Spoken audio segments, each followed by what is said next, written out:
Life brings change with each season. At times, we are barren, with every part of us exposed. As we come into our own, we produce blossoms that symbolize our potential. When the time is right, our blooms open to give and to receive. When we have nothing else to offer, we shed our former glory and we begin where we started. This is the cycle of nature, and this is my story.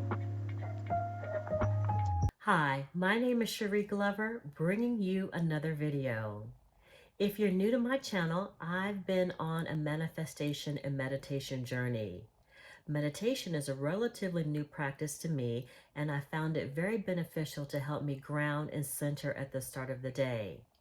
Now, that's important to me because so many things come at me during the day that I could easily get knocked off my center, and before long, I find myself operating in fight or flight versus being present and in my body.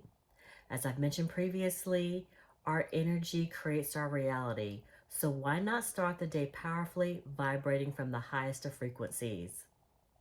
This came in handy the other day when an unexpected event happened that would typically knock me off my center.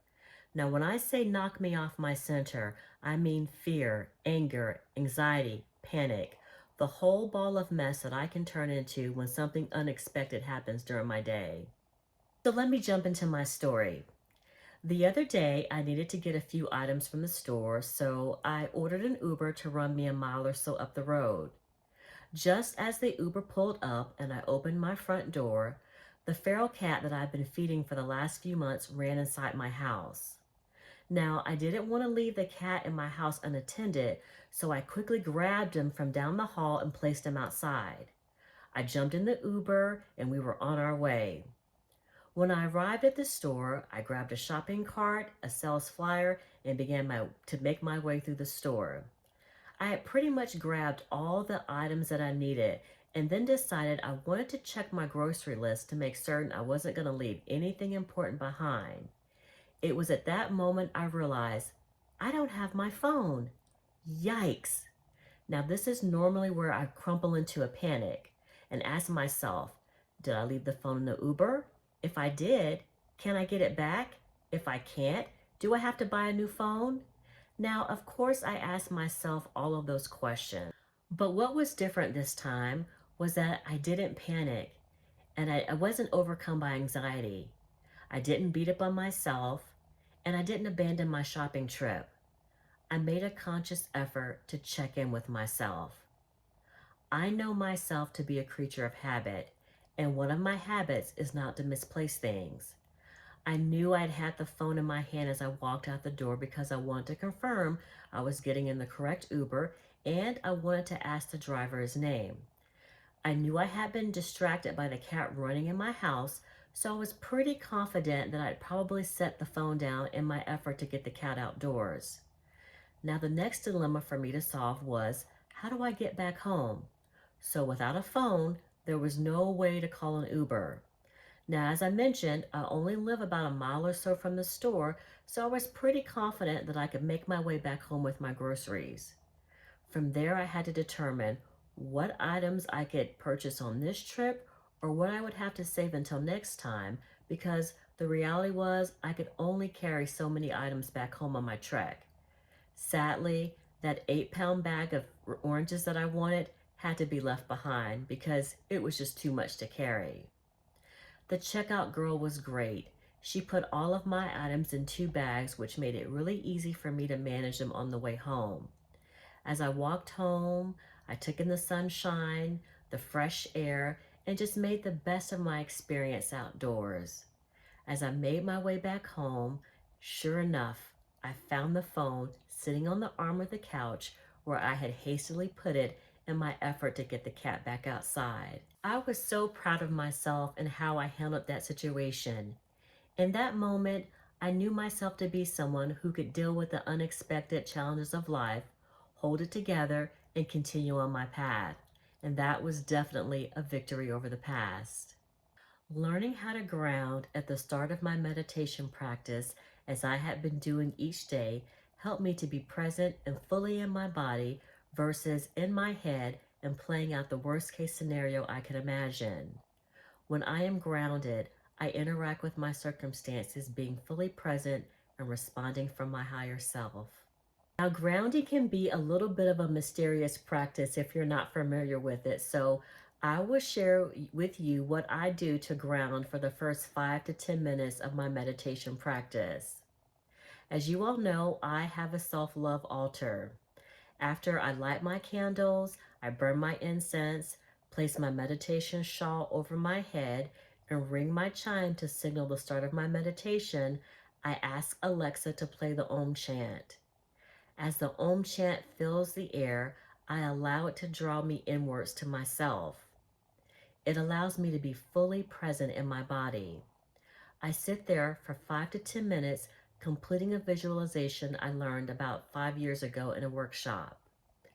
The visualization is this: I imagine gold energy pouring down from the heaven into the crown of my head.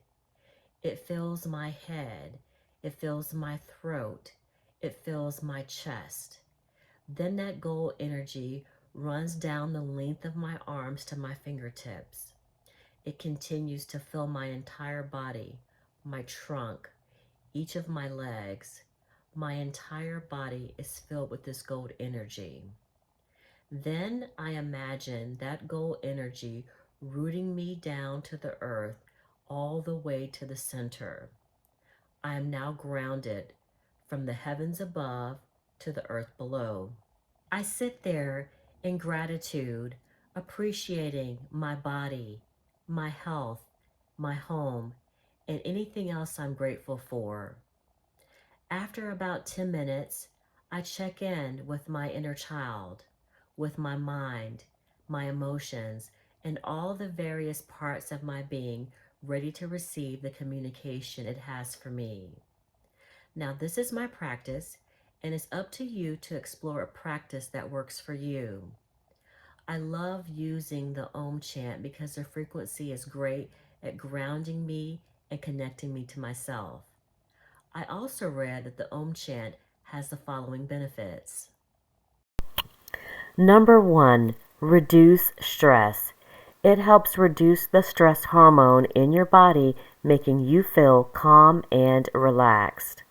2. Improves focus and concentration. It's like a workout for your brain. It makes it easier for you to concentrate on tasks, almost like sharpening a pencil before you use it. 3. Enhances mental alertness. It's like a cup of coffee for your brain, helping you stay alert and attentive, which is a great way to start the day.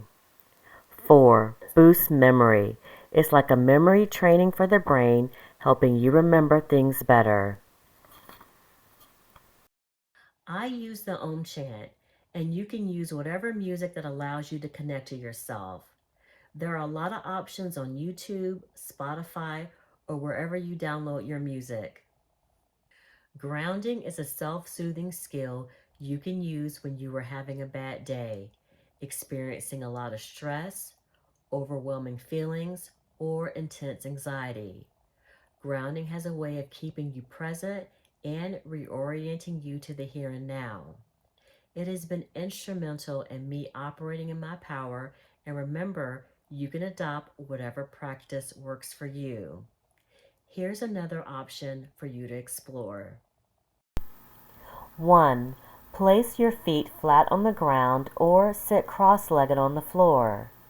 2. Inhale and exhale slowly to the count of 5. Repeat 5 to 10 times. 3. Notice what you see around you.